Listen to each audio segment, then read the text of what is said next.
ప్రస్తుత కాలంలో మనిషికి ఆరోగ్యంతో పాటు డబ్బు కూడా ఎంతో అవసరం. వయసులో ఉన్నప్పుడే ఎంతో కొంత దాచుకోవాలని పెద్దలు అంటుంటారు. భవిష్యత్తులో తమకు బాసటగా నిలుస్తుందన్న ఉద్దేశంతో చాలా మంది తమకు వచ్చే ఆదాయంలో కొంత భాగం ఇన్సూరెన్స్ రూపంలో దాచుకుంటారు. కానీ నిరుపేదలు, రోజు కూలీ చేసుకునే వారి సంపాదన పెద్దగా ఉండకపోవడంతో ఇన్సూరెన్స్ చేయలేకపోతున్నారు. ఈ క్రమంలోనే కేంద్ర ప్రభుత్వం ఓ పథకం తీసుకొచ్చింది. మధ్యతరగతి సంపన్నులకు మాత్రమే కాదు, నిరుపేదలకు కూడా ఇన్సూరెన్స్ సదుపాయం ఉండాలనే ఉద్దేశంతో ఈ పథకాన్ని ప్రారంభించింది. పేద ప్రజల కోసం కేంద్ర ప్రభుత్వం ప్రధానమంత్రి జీవన్ జ్యోతి బీమా యోజన పథకాన్ని తీసుకొచ్చింది. ఈ పథకంలో చేరేవారు నెలకు కేవలం 32 రూపాయలు కట్టి 2 లక్షల వరకు బీమా రక్షణ పొందే అవకాశం ఉంటుంది. 2015లో ఈ పథకాన్ని కేంద్ర ప్రభుత్వం ప్రారంభించింది. 18 నుంచి 70 ఏళ్ల వయసున్న వారెవరైనా ఈ పథకంలో చేరవచ్చు. కుల, మత, ప్రాంత, వర్గంతో సంబంధం లేకుండా ఈ పథకంలో ఎవరైనా చేరవచ్చు. సాధారణంగా చదువు, ఉద్యోగాలు, వ్యాపారాలు చేసేవారు నిత్యం ప్రయాణం చేస్తూ ఉంటారు.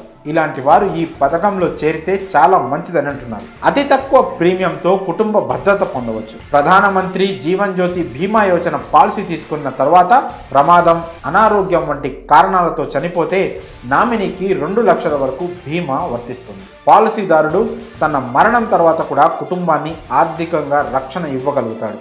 ఒకవేళ ఏదైనా అనుకోని ప్రమాదం వల్ల వైకల్యం ఏర్పడితే 1 లక్ష వరకు క్లెయిమ్ చేసుకునే సదుపాయం ఉంది. ఈ పథకంలో చేరాలంటే పాలసీదారుడికి బ్యాంక్ అకౌంట్ లేదా పోస్ట్ ఆఫీస్ ఖాతా ఉండాలి. ప్రీమియం కోసం ప్రతి ఏడాది 436 రూపాయలు చెల్లిస్తే సరిపోతుంది. 2022కు ముందు ఏడాదికి 330 ఉండగా తరువాత 426కి పెంచారు. ఈ ప్రీమియం కడితే బీమా కవరేజ్ జూన్ మాసం నుంచి తదుపరి సంవత్సరం మే 30 వరకు చెల్లుబాటులో ఉంటుంది. ఆటో డెబిట్ ద్వారా బ్యాంక్ ఖాతా నుంచి ప్రీమియం అకౌంట్లోకి మారిపోతుంది. జూన్ 1న ఆటోమేటిక్గా సేవింగ్స్ ఖాతా నుంచి డబ్బు కట్ అవుతూ బీమా కోసం డిపాజిట్ అవుతుంది. దీనికి కావాల్సిన డాక్యుమెంట్స్ విషయానికి వస్తే Aadhaar card, pan card, 2 passport size ఫోటోలు, బ్యాంకు లేదా post office passbook, mobile number ఇవ్వాల్సి ఉంటుంది. పాలసీదారుడు మరణిస్తే నామినీకి పాలసీని క్లెయిమ్ చేసుకునే హక్కు లభిస్తుంది. దీనికోసం పాలసీదారు మరణ ధృవీకరణ,